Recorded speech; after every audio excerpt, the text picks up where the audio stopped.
Hello नमस्ते most welcome, आप सभी का उम्मीद है सब लोग बिल्कुल बढ़िया हो। तो स्टार्ट करते हैं आज का सेशन। और इस वाले सेशन में हम अपनी ग्रुप डी के लिए जीके जीएस का प्रैक्टिस सेट देख रहे हैं। देखो हमारा पहला क्वेश्चन क्या है, ये है यूनेस्को की विश्व धरोहर सूची में अंकित मराठा सैन्य परिदृश्य में कितने किले शामिल है। तो हमारा राइट आंसर क्या हो जाएगा, 12। इनमें से 11 तो है महाराष्ट्र के अंदर और एक हो जाएगा इसमें से तमिलनाडु के अंदर। तमिलनाडु के जो अंदर है वो कौन सा है, जिंजी का किला है। वो कौन सा हो जाएगा, जिंजी का किला। तो ऐसे भी आप ध्यान रखोगे। अच्छा, अगर हम देखें ये जो आपको यूनेस्को लगता है, ओके भाई, यूनेस्को की जो स्थापना हुई है वो 1945 में हुई है। ओके, और इसका फ्रांस के पेरिस में इसका हेडक्वार्टर है। फ्रांस के पेरिस में आपको इसका हेडक्वार्टर देखने को मिलेगा। तो ऐसे आपने ध्यान रखना है। हमारा राइट आंसर हो जाएगा यहाँ पर 12 इज द राइट आंसर। अच्छा भाई, अच्छा ध्यान रखना, ये जो मराठा परिदृश्य है ये कब से कब के बीच में ये किले बने हैं, 17 से लेकर 19वीं शताब्दी के बीच में बने हैं। और ये हमारी 44वीं यूनेस्को की विश्व धरोहर स्थल है हमारे देश में। ठीक है भाई, आज और नेक्स्ट पर नेक्स्ट देखते हैं। बोलते हैं पहलगाम हमले के मास्टरमाइंड को मारने वाले आतंकवाद विरोधी अभियान का नाम क्या था। तो वो हो जाएगा ऑपरेशन महादेव। ठीक है भाई, तो हमारा राइट आंसर क्या है ये। अच्छा, आपको पता है कि भाई 22 अप्रैल 2025 को पहलगाम कहां पर पड़ता है। ये पहलगाम आपको देखने को मिल जाएगा जम्मू एंड कश्मीर में, है ना। वहां पर आपको पता है जब वो आतंकी हमला हुआ था तो उसके बाद हमने, है ना, पाकिस्तान में और जो पीओके में और जो आजाद कश्मीर में, है ना, जो आतंकी कैंप थे उनके ऊपर बमबारी करी थी, है ना भाई, बमबारी करी थी। और इसमें हमने जो मिसाइल्स यूज करी थी वो बराक 8 करी थी और ब्रह्मोस मिसाइल यूज करी थी। क्लियर हो जाएगा, ये मिसाइल्स यूज करी थी। अच्छा, फिर हमने क्या भी चलाया है, ध्यान रखोगे, ऑपरेशन महादेव भी चलाया जम्मू कश्मीर में मास्टरमाइंड को मारने के लिए। ठीक है भाई, तो ऐसे भी आप ध्यान रखोगे। आ जाओ भी नेक्स्ट पर। और ध्यान रखना, ये जो हमने यहां पर पीओके में बमबारी करी है, पाकिस्तान में करी है, ये ऑपरेशन सिंदूर के जरिए करी है। ये वाला ऑपरेशन सिंदूर के जरिए करी है और ये है ऑपरेशन महादेव। बोलते हैं लंदन शहर वो किस नदी के किनारे पर स्थित है। ओके, अगर हम देखेंगे लंदन को, लंदन आपको देखने को मिल जाएगा टेम्स नदी के किनारे, जो कि 346 किलोमीटर लंबी है। ओके, लंदन हो गया, रीडिंग हो गया और ऑक्सफोर्ड हो गया। ये जो आपको देखने को मिलते हैं ना शहर, ये सारे ही शहर ध्यान रखोगे इंग्लैंड के इसी नदी के किनारे हैं। तो हमारा राइट आंसर क्या हो जाएगा, थेम्स। आ जाओ भी नेक्स्ट पर। बोलता है भौतिकी में स्टेरेडियन ये किसकी आपको इकाई लगती है, जरा बताओ क्या लगाओगे। हम किसकी बात करते हैं, भौतिकी की बात करते हैं, स्टेरेडियन की बात करते हैं। अब जरा बताइए हमारा राइट आंसर क्या है, ठोस कोण की माप इज द राइट आंसर। अगर हम देखें समय, समय का क्या हो जाएगा, अगर आप देखोगे भाई इसका सेकंड हो जाएगी। ओके भाई, सेकंड। अगर हम देखें लंबाई, लंबाई की क्या हो जाएगी, इसमें से ये दूरी हो जाएगी। अगर हम देखें द्रव्यमान, द्रव्यमान की क्या हो जाएगी, किलोग्राम हो जाएगी। अच्छा, विभांतर की क्या हो जाएगी, विभांतर की वोल्ट हो जाएगी, है ना भाई, ध्यान रखोगे वोल्ट हो जाएगी। ऐसे भी आप ध्यान रखोगे। ठीक है, आ जाओ भी नेक्स्ट पर। बोलते हैं 2011 की जनगणना के अनुसार निम्नलिखित में से किस केंद्र शासित प्रदेश में जनसंख्या वृद्धि सबसे अधिक थी। ओके, देखो भाई 2011 के हिसाब से अगर हम देखें, है ना, अगर आप देखोगे 17.64% ये है जनसंख्या वृद्धि दर, जो ध्यान रखोगे 2001 से लेकर 2011 के बीच में हमारे देश की बढ़ी है। लेकिन ऐसा कौन सा केंद्र शासित प्रदेश है, वो है दादरा नगर हवेली, दादरा नगर हवेली। और ये दादरा नगर हवेली 55% पर। ठीक है भाई, ध्यान रखोगे। और उसके बाद अगर आप देखोगे दमन दीव, दमन दीव 53%। यानी कि इन 10 सालों में दादरा नगर हवेली ने 55% अपनी पॉपुलेशन इंक्रीज की और दमन दीव ने 53% की। तो हमारा राइट आंसर यहां पर दमन दीव ऑप्शन में मिल गया। ठीक है भाई, कौन से राज्य ने ज्यादा करी, अगर आप राज्य देखोगे तो राज्य के मामले में है मेघालय ऊपर, मेघालय ने लगभग 27% करी। सेकंड पर आपको अरुणाचल प्रदेश मिलेगा 26% पर। ठीक है भाई, तो ऐसे भी आप ध्यान रखोगे। बोलते हैं पेरिस पैरालंपिक 2024, ओके, ये कब से कब तक हुए भाई, ये 28 अगस्त से शुरू हुए और 8 सितंबर तक गए। हमने यहां पर पदक कितने जीते, हमने यहां पर इसमें 7 + 9 + 13 टोटल 29, हमारी पोजीशन 18 पर रही है। ओके, अब ये हमारे गोल्ड है, ये सिल्वर है, ये ब्रॉन्ज है। ठीक है भाई, तो हमारा राइट आंसर ये। अब बात आती है कि स्वर्ण पदक जीतने के बाद 2 स्वर्ण पदक जीतने वाली पहली भारतीय महिला कौन है, वो है अवनी लेखरा। देखो उन्होंने 2020 वाला जो टोक्यो का पैरा ओलंपिक था, जो 2021 में हुआ था कोविड की वजह से, वहां पर भी वो गोल्ड लेकर आई थी और यहां पर भी वो गोल्ड लेकर आई हैं।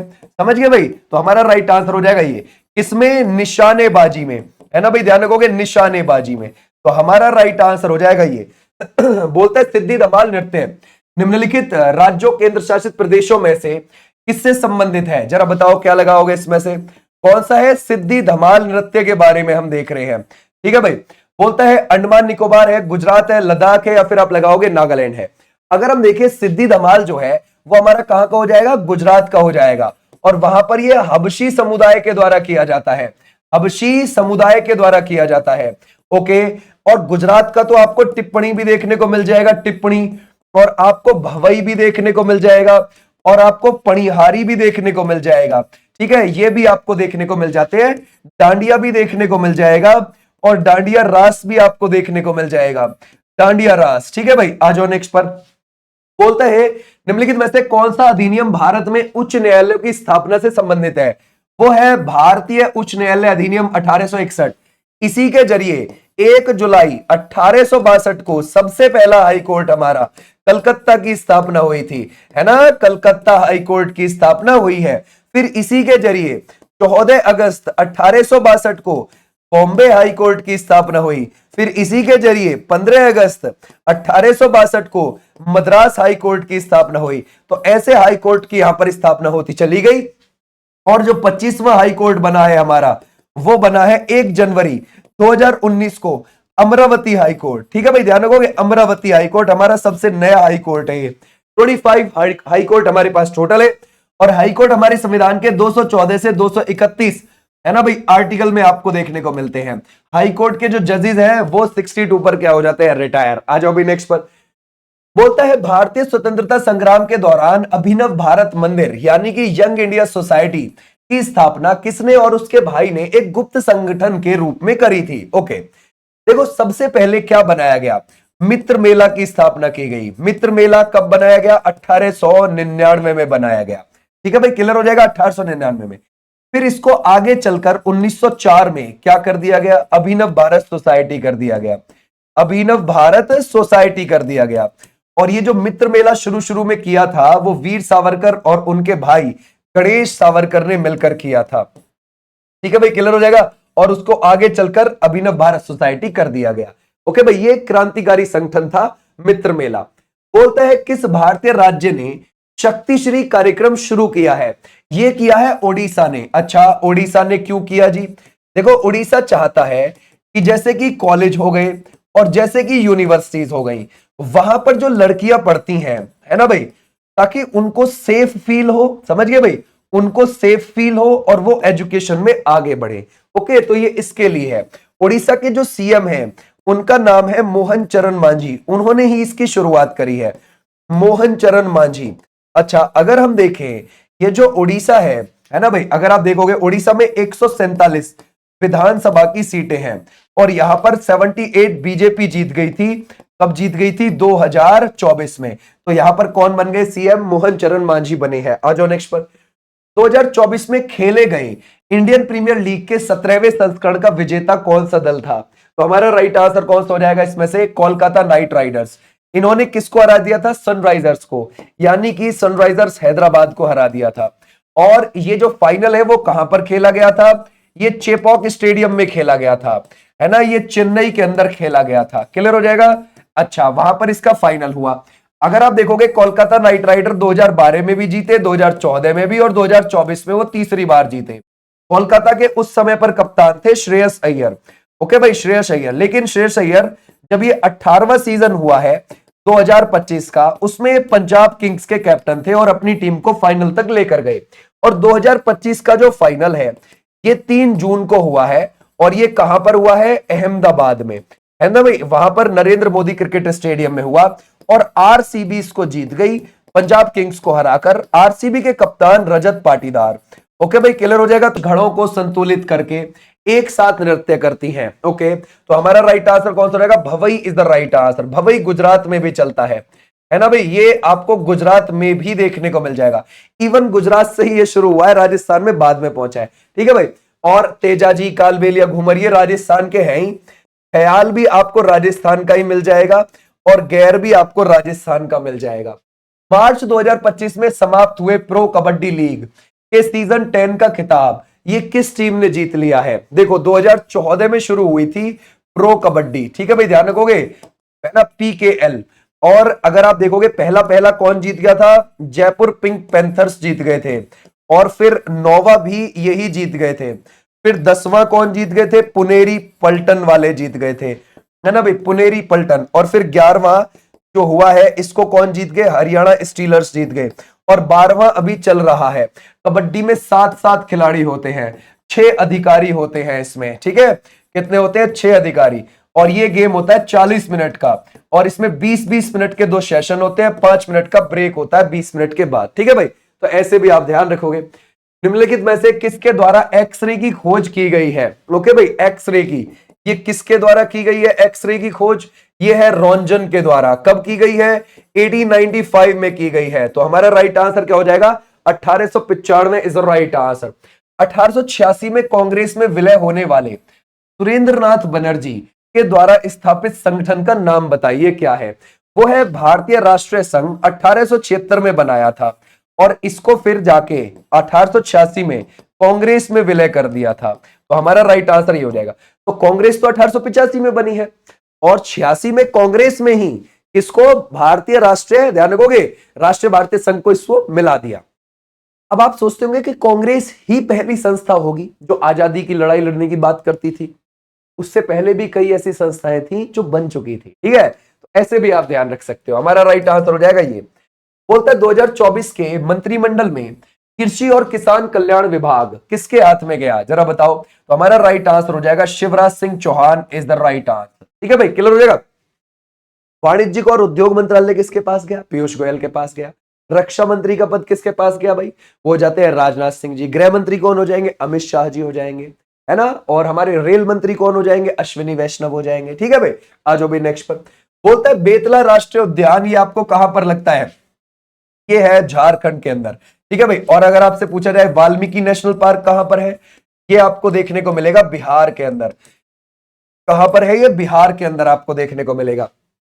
भारत छोड़ो आंदोलन के दौरान जवाहरलाल नेहरू को किस जेल में रखा गया? ओके, देखो भाई 8 अगस्त 1942 को भारत छोड़ो आंदोलन शुरू हो गया।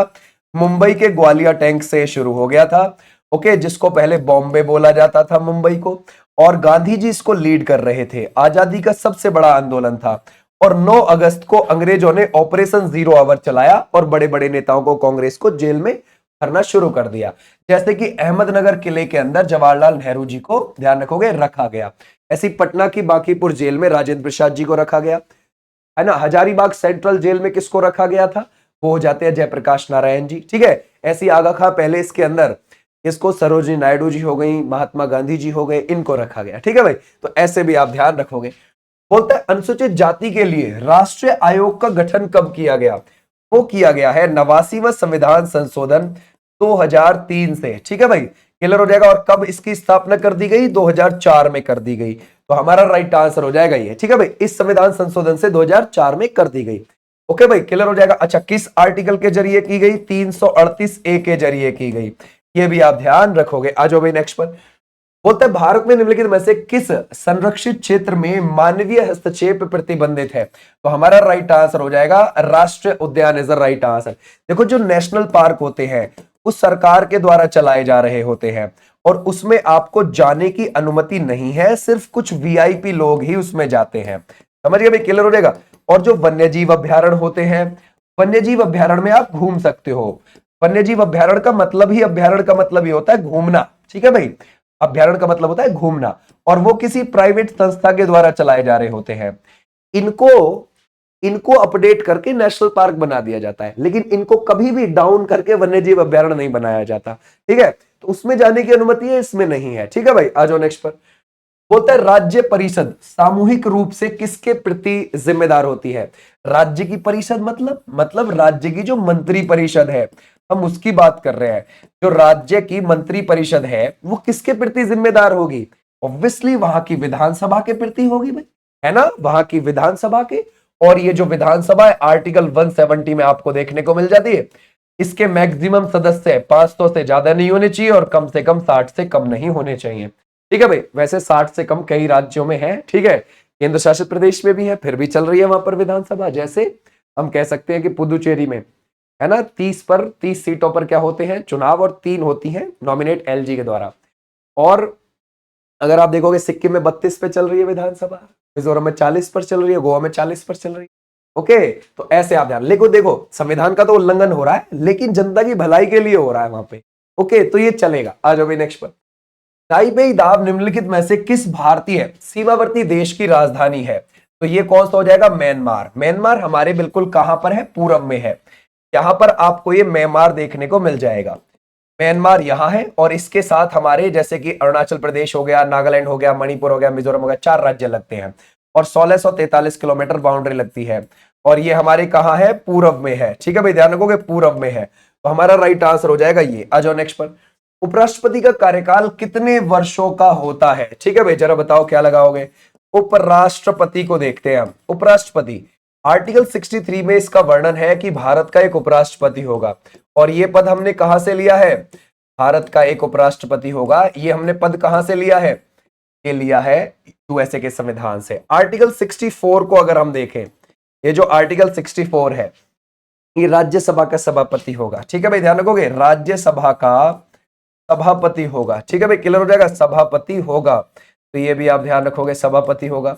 और आर्टिकल 65 में क्या बोला गया है? 65 में कि भाई जब प्रेसिडेंट अपनी वाइस प्रेसिडेंट ही है ना भाई उसका कार्य संभाल रहा होगा। ओके भाई, आ जाओ भाई नेक्स्ट पर। बोलता है वर्ष 1991 में शुरू की गई आर्थिक नीति की मुख्य विशेषता आपको क्या लगती है? तो देखो वो कौन सी है? उदारीकरण, निजीकरण, वैश्वीकरण, ये सभी है। एलपीजी है ना भाई, ध्यान रखोगे, liberalisation, privatisation, globalisation. LPG model शुरू हो गया था जुलाई के अंदर 1991 के अंदर, है ना। उदारीकरण का क्या मतलब है? कि अपने रूल में थोड़ी ढील बरतना। हाँ भाई, थोड़े से रूल को ढीले करो, बहुत ज्यादा जो लगाए हुए हैं ये जनता के ऊपर थोपे हुए रूल है, थोड़े कम करते हैं। कंपनियों के ऊपर रूल ये थोड़े कम करते हैं ताकि अच्छे से इकोनॉमी बूस्ट करे, लोग काम करने को अच्छा समझे। ठीक है भाई। निजीकरण यानी कि जो सार्वजनिक चीजें हैं, यानी कि जो सरकारी चीजें हैं उनमें प्राइवेट हस्तक्षेप करना, यानी कि उनके कुछ हिस्से को प्राइवेट कंपनियों को देना चलाने के लिए। ग्लोबलाइजेशन यानी कि वैश्वीकरण, यानी कि बाहर की कंपनियों को भारत में इन्वेस्ट करने के लिए आमंत्रित करना।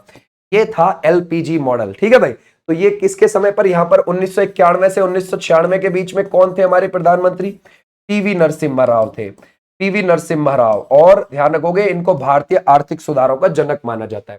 व्यक्तिगत सत्याग्रह के एक भाग के रूप में सत्याग्रह को प्रस्तावित करने वाले दूसरे राष्ट्रवादी नेता कौन? व्यक्तिगत सत्याग्रह 17 अक्टूबर 1940 को शुरू हो गया। कहां से शुरू हो गया? महाराष्ट्र के पवनार आश्रम से शुरू हो गया।